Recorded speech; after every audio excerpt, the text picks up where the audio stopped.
Presiden Prabowo Subianto memimpin gala dinner atau jamuan makan malam bersama para kepala daerah di Gedung Hussein Akademi Militer Magelang, Jawa Tengah pada Kamis malam 27 Februari 2025.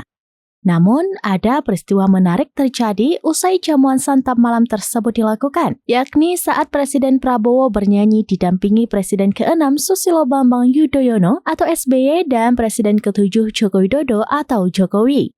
Menggunakan seragam komponen cadangan, mereka bernyanyi di depan para kepala daerah yang mengikuti retreat di Akmil.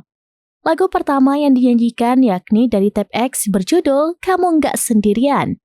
Prabowo dan SBY tampak bernyanyi, sementara Jokowi hanya menikmati di samping SBY.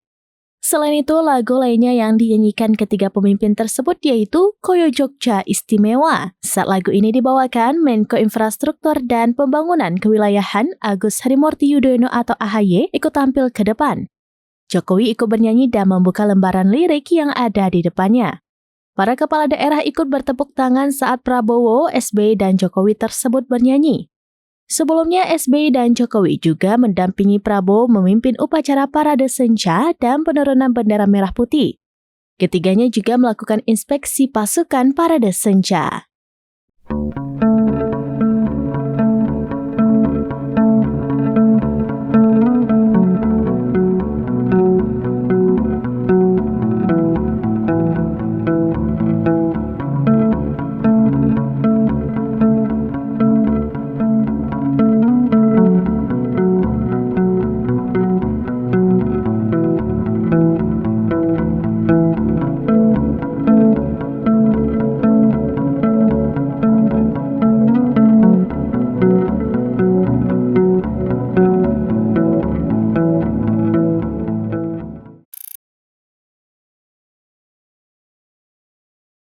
Download Tribun X sekarang, menghadirkan lokal menjadi Indonesia.